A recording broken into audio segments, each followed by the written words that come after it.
मुंबईतील मुलुंडमधील metro slab दुर्घटनेप्रकरणी गुन्हा दाखल, 5 आरोपींना अटक. अपघाताला जबाबदार मिलन इन्फ्राला 5 कोटींचा दंड.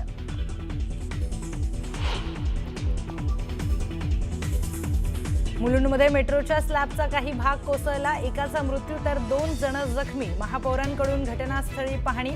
मृताच्या कुटुंबियांना MMRDA कडून 15 लाख तर राज्य सरकारकडून 5 लाखांची मदत. मुलुंडमधील दुर्घटनेप्रकरणी उपमुख्यमंत्री एकनाथ शिंदेंकडून कारवाईचा बडगा. एक्झिक्युटिव्ह इंजिनियर सत्यजित साळवे निलंबित, तर बांधकाम करणाऱ्या कंपनीवर दंडात्मक कारवाई.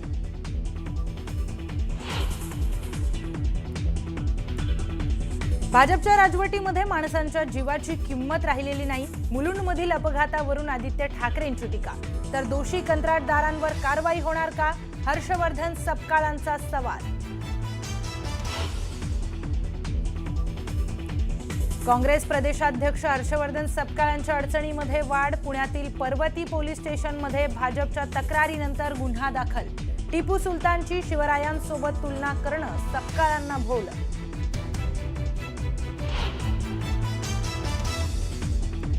धाराशिव कळंब शहरामध्ये 2 गटांमध्ये तुफान हाणामारी.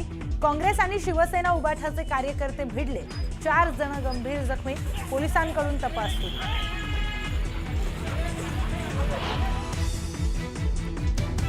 T20 वर्ल्ड कप मध्ये भारत आणि पाकिस्तानमध्ये आज हाय व्होल्टेज लढत. कोलंबोमध्ये दोन्ही संघ भिडणार. सामन्याकडे जगभरातील क्रिकेट रसिकांचं लक्ष.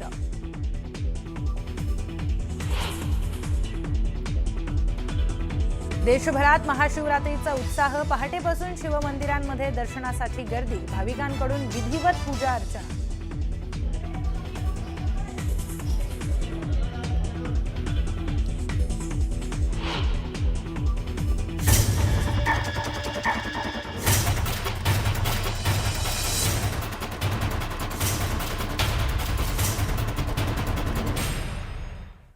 नमस्कार, मी प्रियंका लाठी. आपण पाहताय न्यूज 18 मराठी, आवाज महाराष्ट्राचा. बातमीपत्राच्या सुरुवातीलाच एक महत्त्वाची बातमी.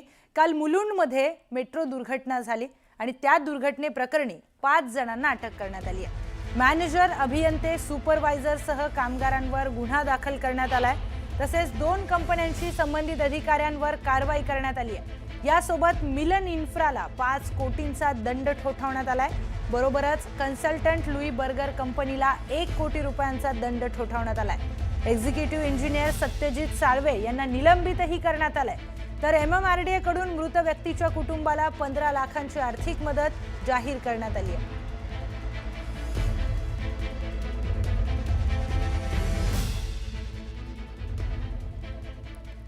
तर पुढची महत्त्वाची बातमी आपण आता पाहूयात. मुलुंडमध्ये काल मेट्रो बांधकामात झालेल्या भीषण अपघातात एकाचा मृत्यू झाला, तर 3 जण जखमी झालेत. मुंबई शहर आणि परिसरामध्ये मेट्रोची वेगवेगळी 8 कामं सुरू आहेत. त्यामुळे सुरक्षेचं काय आणि झालेल्या अपघाताला जबाबदार कोण, असे प्रश्न निर्माण झालेत. मुख्यमंत्र्यांनी या अपघाताची गांभीर्यानं दखल घेतली आहे. तर कंत्राटदाराला सरकार ब्लॅकलिस्ट करेल का, असा थेट प्रश्न आदित्य ठाकरेंनी उपस्थित केलाय. तर संरक्षण भिंत कोसळल्यामुळे हा अपघात झाल्याचं आता स्पष्ट झालंय. पाहूयात त्या संदर्भातला हा स्पेशल रिपोर्ट.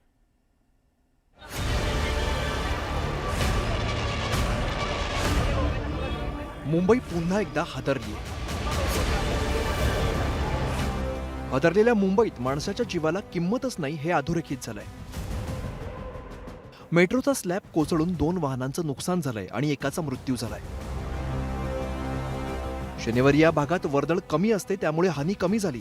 हाच अपघात जर सोमवारी झाला असता तर त्याच्या परिणामांची कल्पनाही करता आली नसती. शनिवारी दुपारी मेट्रोचा स्लॅब काळ बनून रिक्षा आणि कारवरती कोसळला. मुलुंडमध्ये लाल बहादूर शास्त्री मार्गावरती जॉन्सन अँड जॉन्सन कंपनीजवळ हा अपघात झाला.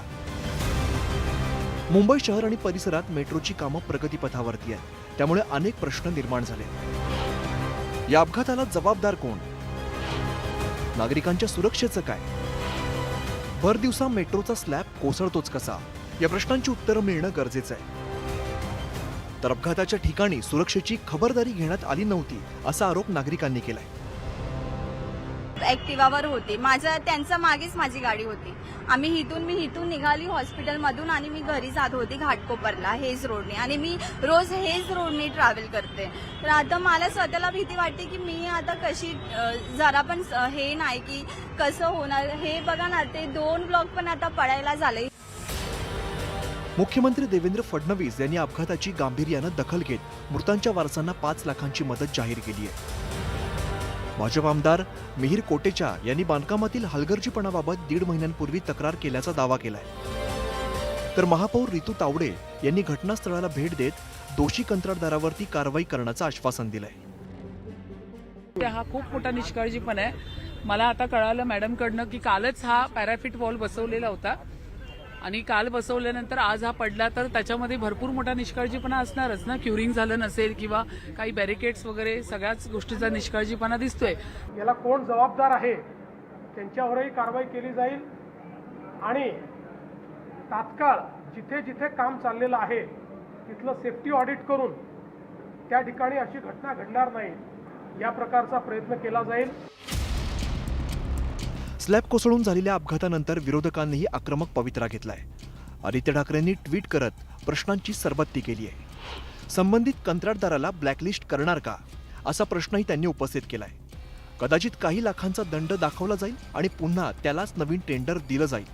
काम पूर्ण होण्याआधीच पिलर्स रंगवले गेलेत, त्यामुळे राज्याच्या तिजोरीवरती कोट्यावधींचा अतिरिक्त बोजा पडेल. काम पूर्ण झाल्यानंतर पुन्हा रंगकामासाठी कोट्यवधी रुपये खर्च करावे लागतील. आजही बहुतांश पायाभूत सुविधांमध्ये कामांमध्ये अत्यंत निकृष्ट दर्जाचे बॅरिगेटिंग केले जातात. त्यामुळे वाहतूक कोंडी होते किंवा वाहनं उघड्या खड्ड्यांमध्ये पडतात. भाजपाच्या राज्यात माणसाच्या जीवाला किंमतच नसल्याचा आरोप आदित्य ठाकरेंनी केलाय. मुलुंडच्या LBS रोडवरील मेट्रो बांधकामात झालेल्या अपघाताने अनेक प्रश्न उपस्थित केलेत. पायाभूत प्रकल्पांमध्ये बांधकामातील सुरक्षेचा मुद्दा पुन्हा एकदा ऐरणीवरती आलाय. मात्र या घटनेत दोषींवरती नेमकी कारवाई काय होते याकडे आता मुंबईकरांचं लक्ष लागलंय. Bureau report, news 18 Marathi. पुढची बातमी पाहूयात. पुण्यामध्ये जयंत पाटील यांनी शरद पवारांची भेट घेतली आहे. यावेळी त्यांनी राष्ट्रवादीच्या विलिनीकरणावर भाष्य केलं. अजित पवारांसोबत 11 बैठका झाल्या होत्या असं जयंत पाटील म्हणाले. अजितदादा अनेक वेळा माझ्या घरी आलेत असं देखील जयंत पाटील म्हणाले. अजितदादांच्या भेटी दरम्यान सुनेत्रा पवार, पार्थ पवारांनाही भेटल्याचं जयंत पाटील यांनी सांगितलं. 7-8 वेळा नाही, मोजून 11 वेळा माझ्या निवासस्थानी ते आले होते. आमचे काही सहकारी त्यांना भेटलेले, सहकाऱ्यांच्या काही शंका होत्या, त्यांचा प्रचंड आग्रह होता त्यासाठी अजितदादांचा. पण आता त्यांचंच निधन झालेलं आहे आणि मी वेगळ्या नेत्यांची विधानं बघतोय. मला वाटत नाही याच्यावर काही बोलावंसं. आता विलिनीकरणासाठी मी आणि दादा दोघंही सकारात्मक होतो. माझी तर भूमिका तेव्हाही तीच आहे आणि आजही तीच आहे.